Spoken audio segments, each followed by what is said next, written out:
O Museu de Astronomia e Ciências Afins sempre foi um local de referência para as pesquisas minhas, desde a minha época de iniciação científica, mestrado e doutorado.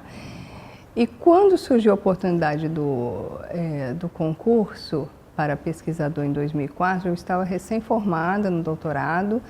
com esse tema abrangente, que eram os congressos médicos latino-americanos e brasileiros, o que me abriu um leque muito amplo de investigação que eu não esperava pelas fontes. E o museu sempre abarcou a área de história da ciência. Então, para o meu desenvolvimento como pesquisadora, eu via essa oportunidade de concurso como uma oportunidade única. Até porque o espaço do profissional em História da Ciência ter essa especificidade é muito raro. Ainda é raro, na época mais ainda. Então, defendido o meu doutorado, eu prestei o concurso, me senti muito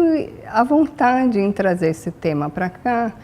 até porque isso foi discutido na banca do próprio concurso, né? Como pensar também o tema da medicina, da saúde, numa instituição que pensa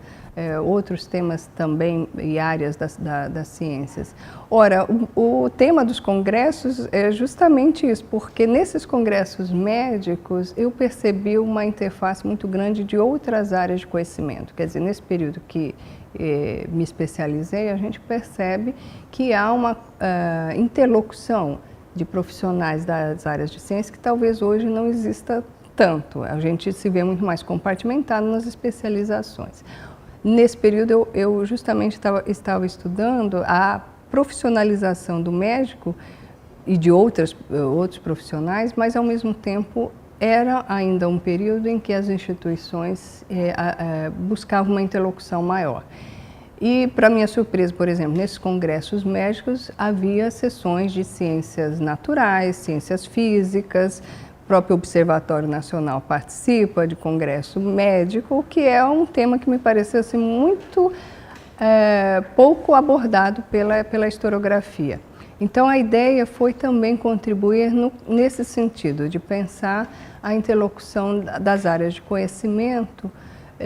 numa perspectiva histórica, né? Porque às vezes há um anacronismo em pensar as especialidades de hoje, as denominações, demarcações hoje que são dadas pelas agências de fomento ou pelas discussões mais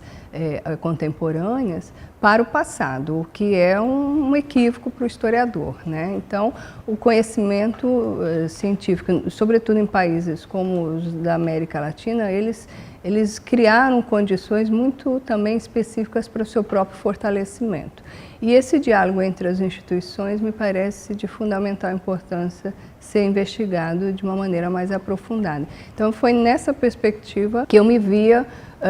alargando os horizontes, porque também, em paralelo, já tinha conhecimento de um trabalho também desenvolvido pela pesquisadora Ana Maria Ribeiro Andrade, que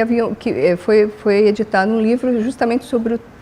terceiro Congresso Científico Latino-Americano, que era uma outra série de congresso mais abrangente ainda, não é? Então eu me senti muito à vontade em vir, porque imaginava que essa interlocução, e até pela amizade também que havia já com alguns profissionais que hoje estão aqui ou em outras instituições aqui no Rio de Janeiro, tornariam essa minha vinda algo bastante proveitoso para a área. E foi uma mudança também na minha vida, porque saí, né, de São Paulo, eu na época também dava aula numa universidade do interior do Paraná, então foi depois voltei e estar no Rio de Janeiro também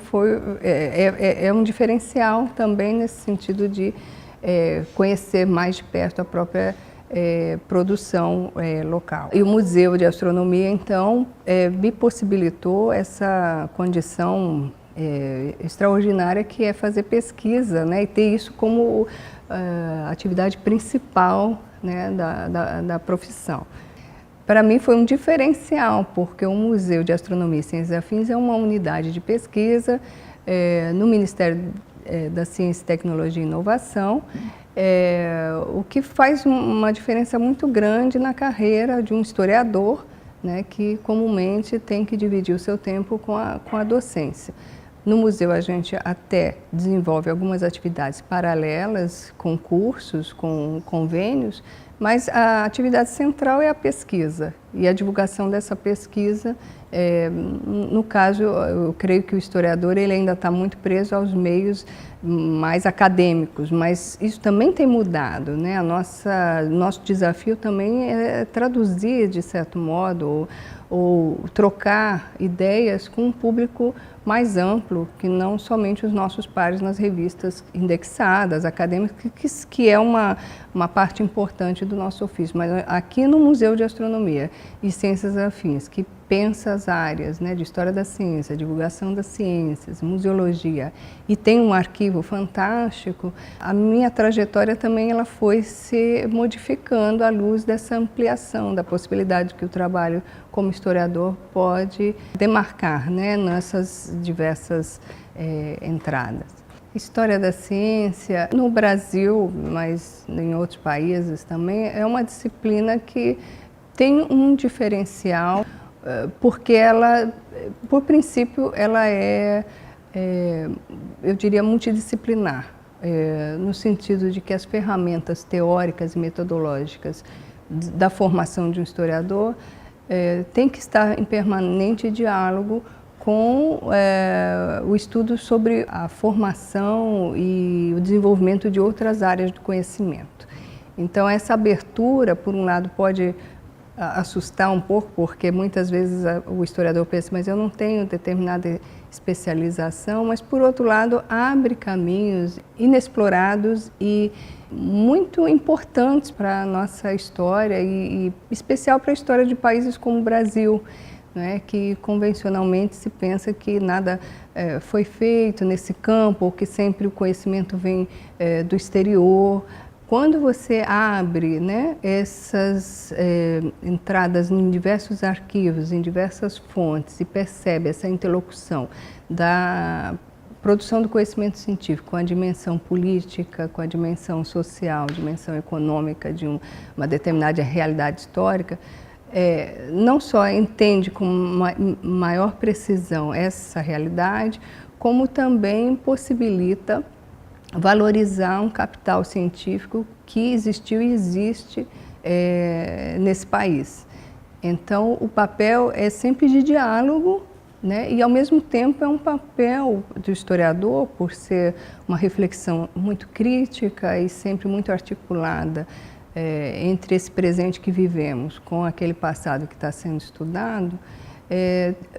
Diria que tem uma atribuição também política nesse fazer, porque dependendo da maneira como se conta essa história das ciências, é possível também haver uma interação com as decisões, com as políticas de ciência e tecnologia hoje que são implementadas e que são tão importantes para a nossa realidade no campo da educação e da cultura e do nosso fortalecimento como um país soberano.